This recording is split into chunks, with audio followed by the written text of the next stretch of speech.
Hello friends, welcome to Divya Ayurvedic centre BMS. Friends, मैं हूं सुनील। हम पढ़ रहे थे हमारा अष्टांग हृदय। ठीक है, अष्टांग हृदय का हमने 1 से लेकर 6 चैप्टर तक कंप्लीट कर लिया है। इसमें क्या इंपॉर्टेंट है क्या नहीं है ये सब मैं पढ़ा चुका हूं। ठीक है, 1 to 4 चैप्टर जो है वो सबसे ज़्यादा इंपॉर्टेंट थे और 5-6 थोड़ा सा कम इम्पोर्टेंट था। लेकिन जो हम आज पढ़ने वाले हैं अध्याय 7 वो बहुत ही ज़्यादा इम्पोर्टेंट है। ठीक है, तो जिस तरह से हमने ये अध्याय नंबर 6 को कंप्लीट करा है with notes, hand written notes थे।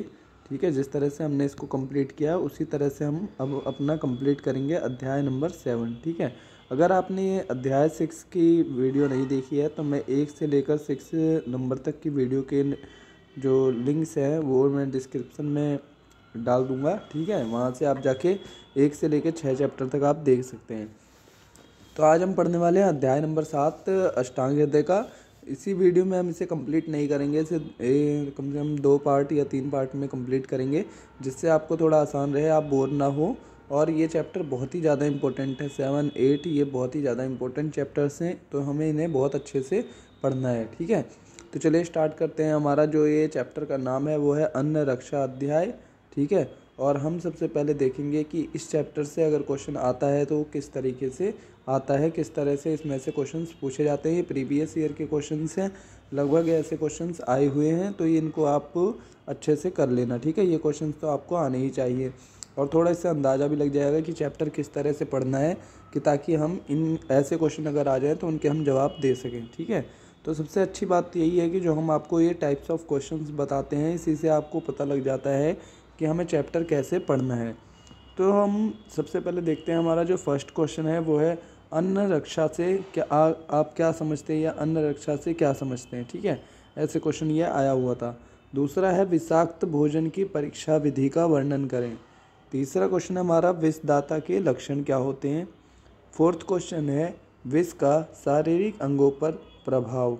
एंड फिफ्थ क्वेश्चन है वृद्धा आहार से आप क्या समझते हैं। एंड सिक्स्थ क्वेश्चन है उपस्तंभ का परिचय दें। इनमें जो सबसे इम्पोर्टेंट क्वेश्चंस हैं वो हैं सिर्फ 2 क्वेश्चन। इसमें जो सबसे ज़्यादा इम्पोर्टेंट हैं वो हैं वृद्धा आहार से आप क्या समझते हैं और उपस्तंभ का परिचय दें। ठीक है, ये 2 क्वेश्चंस बहुत ही इंपॉर्टेंट है। वृद्धा आहार 15 मार्क्स में पूछा जाने वाला क्वेश्चन है, तो ये 2 क्वेश्चन आपको बहुत अच्छे से करना है। ठीक है, उसके बाद देखते हैं 5 नंबर के अगर इस चैप्टर से क्वेश्चंस बनते हैं तो किस तरह से बनते हैं। तो टिप्पणी करने को आते हैं 5 नंबर के क्वेश्चंस।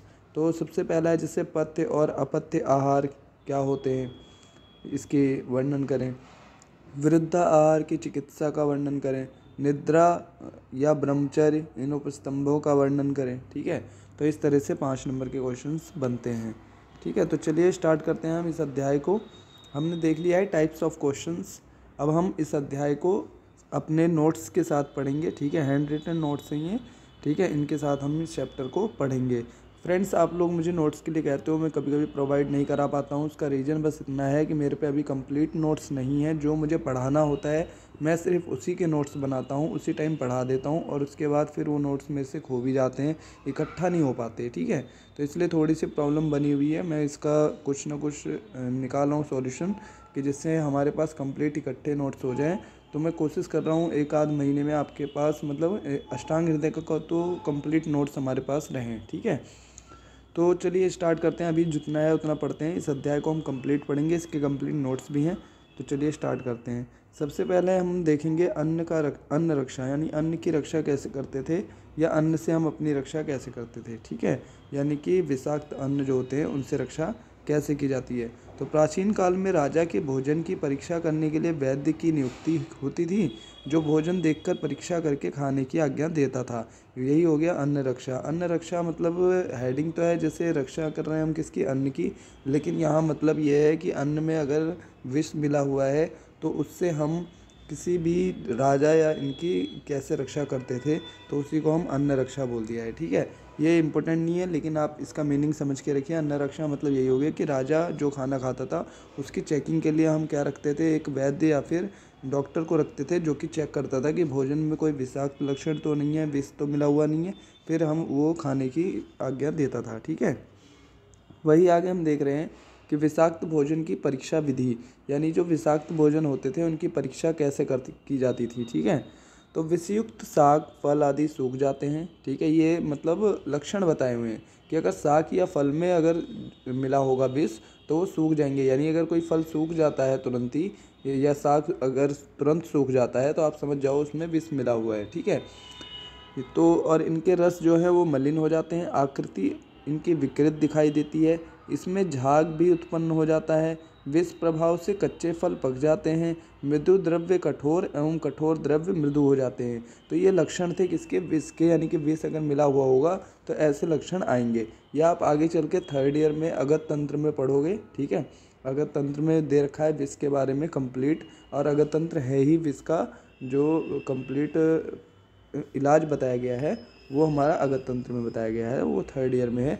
तो वहाँ पर आप विष के बारे में पढ़ोगे और ये लक्षण भी, ठीक है। यहाँ पर थोड़ा सा ये कि जो विषाक्त भोजन है, कुल मिला के आप ये याद रखो कि यहाँ पे लक्षण बताए हुए हैं कि अगर किसी में फल, शाक या किसी भी द्रव्य या फिर भोजन आदि में अगर विष मिला हुआ है तो उनके क्या क्या लक्षण होंगे, ठीक है।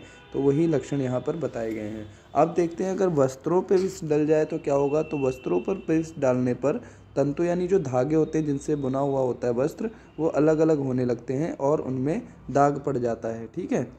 रत्न काष्ठ आदि की बनी वस्तुएं विष प्रभाव से मलिन हो जाती हैं, प्रभावहीन हो जाती हैं, मिट्टी के पात्रों में चमक आ जाती है।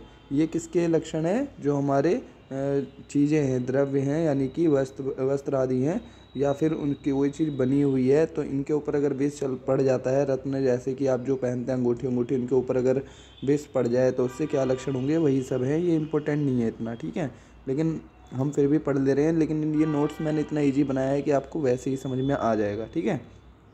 आप नॉर्मली ऐसे याद रखना कि फल वगैरह या खाने वाने में पड़ जाता है तो क्या होता है, तो उनमें कच्चे फल पक जाते हैं, कठोर द्रव्य मृदु हो जाता है, मृदु कठोर हो जाता है, ठीक है। आकृति विकृति मतलब विकृत हो जाती है, बिगड़ जाती है, मलिन हो जाते हैं, सूख जाते हैं, ठीक है। अगर वस्तु पे पड़ जाता है तो उनके धागे अलग अलग हो जाते हैं, उन पे दाग पड़ जाते हैं। रत्न काष्ठ आदि पे पड़ जाता है तो उनका प्रभावहीन हो जाते हैं वो, और अगर मिट्टी के पात्रों पे पड़ता है तो उनकी चमक आ जाती है, ठीक है। विषयुक्त द्रव्य का धूम जो होता है वो मोर की गर्दन जैसा नीला होता है। यानी कि अगर विषयुक्त कोई पदार्थ जला रहे हैं तो उसका जो धुआं उत्पन्न होगा वो नीला, जो मोर की जो गला होता है उसकी तरह नीला होता है, ठीक है। अग्नि में डालने पर चटचट की आवाज़ आती है और गंध उग्र होती है। यानी कि बहुत ही अजीब सी गंध, और बहुत मतलब जाते ही बहुत अजीब सा लगता है उसकी गंध, ठीक है, तो उग्र होती है। तो हमने यहाँ तक हमने पढ़ लिया है। आगे का हम अगले वीडियो में पढ़ेंगे। 7 मिनट 8 मिनट की वीडियो हो चुकी है, इतना ही काफ़ी है। 8 मिनट आपने पढ़ लिया। अगर इससे भी ज़्यादा आप में पढ़ने की कैपेसिटी है तो जो हम अगला वाला वीडियो बनाएंगे उसका लिंक जो है वो इस वीडियो के डिस्क्रिप्शन में आपको मिल जाएगा। यानी इसका पार्ट 2 का जो लिंक है वो इस वीडियो के डिस्क्रिप्शन में मिल जाएगा। आप इसी टाइम अगर आगे पढ़ना चाहते हैं तो उसमें क्लिक करके आप उस वाली वीडियो, अगली वीडियो को आप देख सकते हैं, ठीक है। तो मिलते हैं फ्रेंड्स नेक्स्ट वीडियो में। उसमें हम इसके आगे जितना भी बचा हुआ हमारा पोर्शन है उसे कंप्लीट करेंगे, ठीक है। तो फ्रेंड्स मिलते हैं। वीडियो को लाइक करना, कमेंट करके ज़रूर बताना, कुछ ना कुछ एक्टिविटी आप दीजिए जिससे हमको लगे कि आप वीडियो को एंजॉय कर रहे हैं, देख रहे हैं, आपको हेल्प मिल रही है इससे, ठीक है। अगर आपको हेल्प होता है तो कमेंट ज़रूर करना और इसको शेयर ज़रूर करना वीडियो को, और चैनल पर नए हैं तो सब्सक्राइब कर लेना। चलिए मिलते हैं फ्रेंड्स, थैंक यू।